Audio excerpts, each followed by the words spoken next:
These are the most important numericals before ICSE Physics 2026 examination. The most high probability will be of electricity numericals based on Ohm's law, and also the resistors in series and parallel. Let us look at the question over here. I have written the solutions here so that the video doesn't become too long.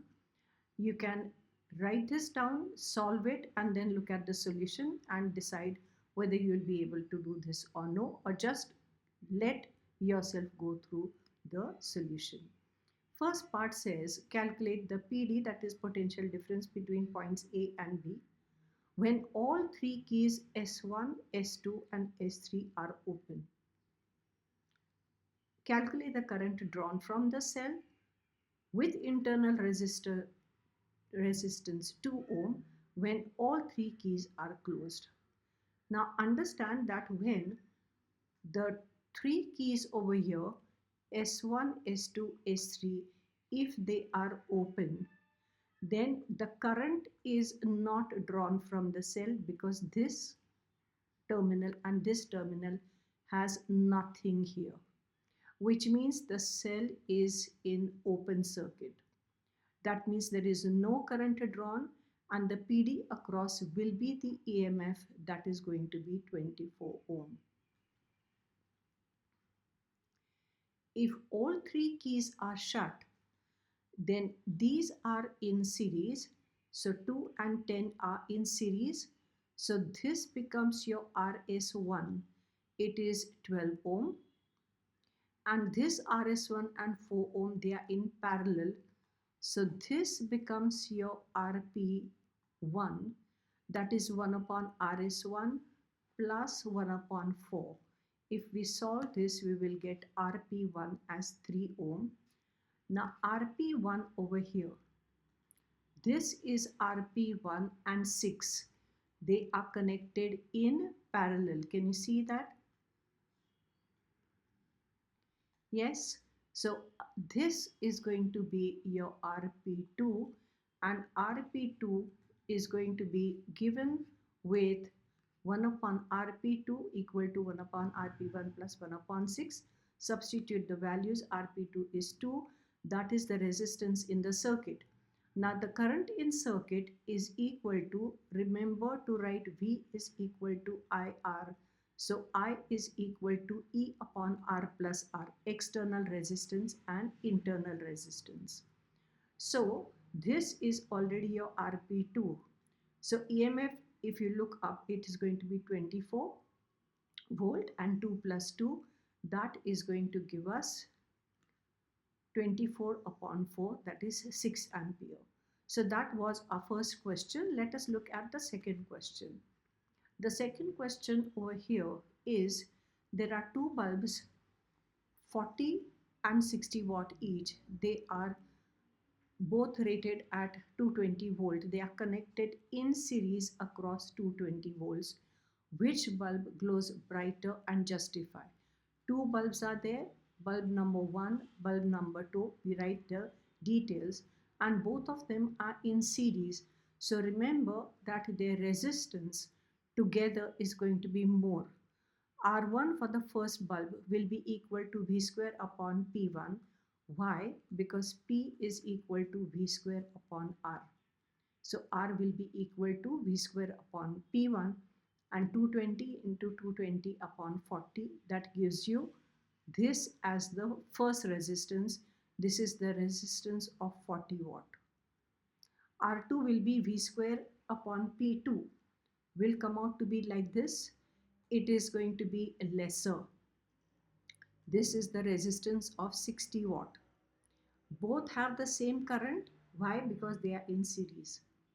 Now remember, the bulb glows because of the power dissipated. The power dissipated is given by P is equal to I square R. Why? Because energy dissipated is given as I square RT, Joule's law. So power dissipated will be, now I'm not going to spend time in finding current in the circuit. I'm just going to use I square R1. So I square into this and the power dissipated in 60 watt will be I square into R2, that is this. Both of them have the same I square. So the power dissipated here will be more than the power dissipated here. So power dissipated in 40 watt is greater than 60 watt, and therefore 40 watt bulb glows brighter than the 60 watt. Okay, this was slightly on the complex side. Let us look at another diagram, a normal circuit diagram. This is our question number 3 for this. What do we say? Study the diagram. Calculate the total resistance in the circuit. I can see a cell. I can see these two in series. So this is your RS1. These two in series. So that is your RS2. So I have found this and this, 16 ohm and 16 ohm. These two, how are they connected? Can you see that? They are connected in parallel like this. So we will say they are connected in parallel. So 1 upon Rp is going to be like so, 1 upon 16 plus 1 upon 16, and that is 1 upon 8. Total resistance in the circuit will be Rp, which will be 8 ohm. The second part says find the total current in the circuit. The total current in the circuit, you write V is equal to IR. So I is equal to V upon R. V was given as 4 volt in the diagram. R we found out as 8, which is half, which is 0.5. Okay, we come to the next is electrical power. In electrical power, geyser rated, can you see normally the rating is given as 2 kilowatt, but instead of 2 kilowatt they are putting VA. So V into A, because power is equal to VI, so 1 watt is equal to 1 volt into 1 ampere. So 1 V into A is watt. So I'm writing the power as 2 kilowatt. What is the electrical energy consumed by it in kilowatt hour when it was used for 90 minutes? Be careful to convert this into hours. Time is given as this. So you have to divide by 60 because many students forget to convert the minutes into hours. So take care of this. Energy in kilowatt hour will be power in kilowatt into time. 2 into 3 upon 2, 2 gets cancelled, and 2 kilowatt hour is the answer. We come to the next one, the Lenz formula. The third type Lenz formula again is important. Here you have to be careful about the sign convention. The object is placed 30 centimeters in front of a convex lens of focal length 15 centimeter. So this is the object distance. Object distance will be minus 30 because in front of, and focal length is 15. You can watch my video on sign convention if you are confused about it. Because it is a convex lens, it will be plus 15. We use the lens maker formula here. Substitute. Can you see 1 upon V as it is, and can you see how we substitute for U? That will make in the next step this becoming 1 upon 30, and then 1 upon V is equal to this goes that side. So 1 upon 15 minus 1 upon 30 will give us LCM like so, and V will be 30 centimeter. So where is the image? The image is 30 centimeter behind the lens.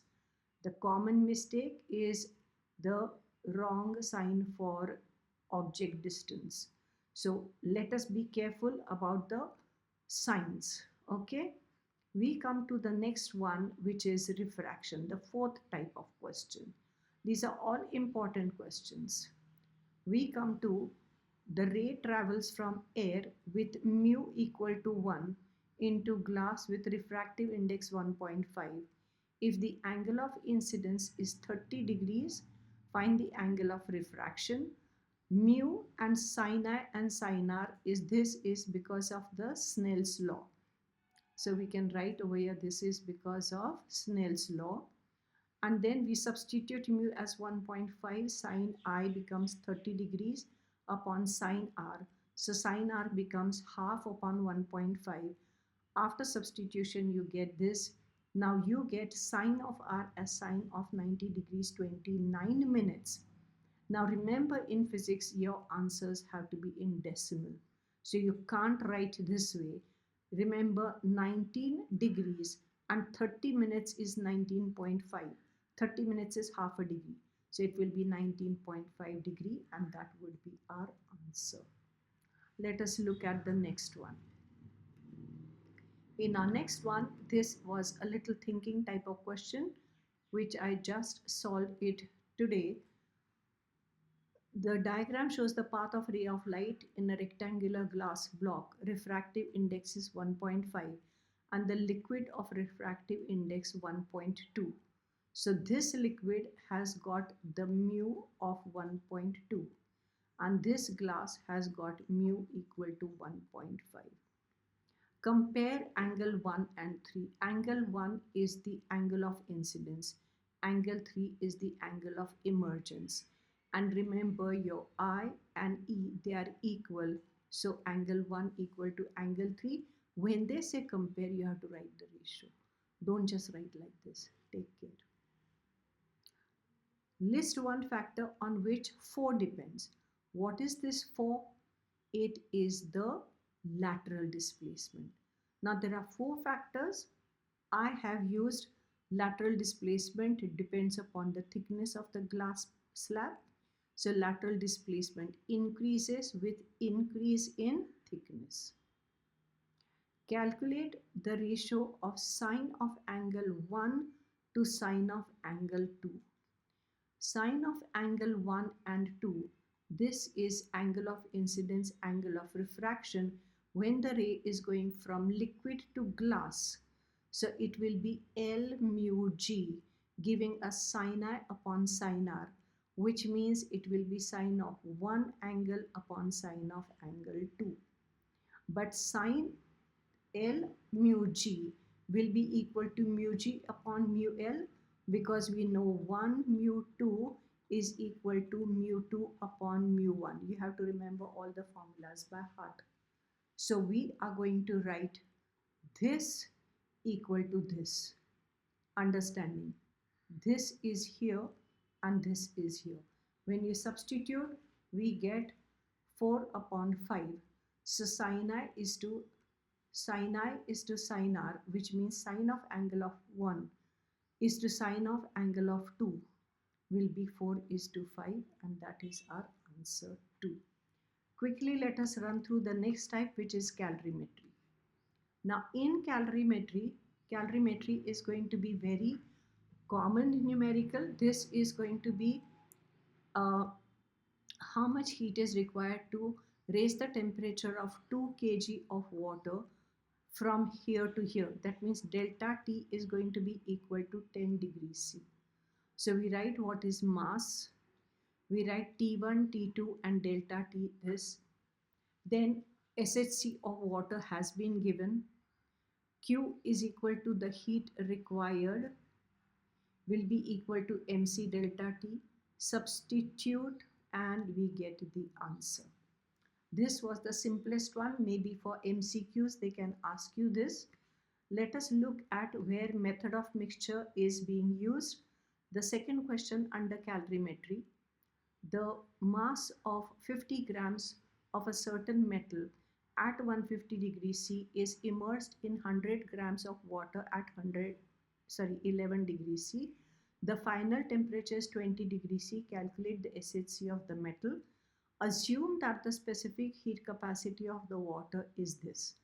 When they have something hot mixed with something cold, please make the table like this. It will remove confusion from your mind. So we have the substance, mass, SHC, T1, T2, delta T. All this is very simple. You'll write the statements like so. Heat lost by metal, heat gained by water, both of them being equal. M1C1 delta T1 equal to M2C2 delta T2. M you substitute, X you substitute, delta T1 you substitute. M here is 100, this is 42 upon 10, this is 9. As you can see that it is a long division required here, 378 upon 65. The long division is shown here. SHC of metal is 5.81 joule per gram per degree C. Be very careful when you are using this and substituting correctly. That finishes our calorimetry. Let us look at work energy power. Now in work energy power, I have got a couple of questions. Porter lifts the luggage of 20 kg from the ground to his head 1.5 meter high. Then he walks 10 meter on a level road. Calculate the work done by the porter in lifting the luggage. In lifting the luggage, there will be gain in potential energy. Work done will be mgh. Mass is 20 kg. Your G is 10 as is given here, and H is how much? H is 1.5. It is 1.5 meter.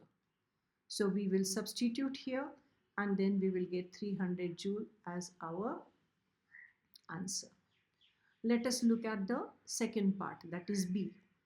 State the work done by gravity when he is walking on the level road. The level road is going to be exactly perpendicular to him and gravity will be acting vertically downwards. The displacement is in this direction. So the angle between the force and the displacement is 90 degrees. We use W equal to Fs cos theta, which is Fs cos 90 degrees, that is Fs into 0, since cos of 90 is 0. That is 0 joules and that is no work done by the porter. Mention the form of energy gained by the luggage when lifted. When it is lifted from here to here, there is gain in potential energy, but you will write gravitational potential energy.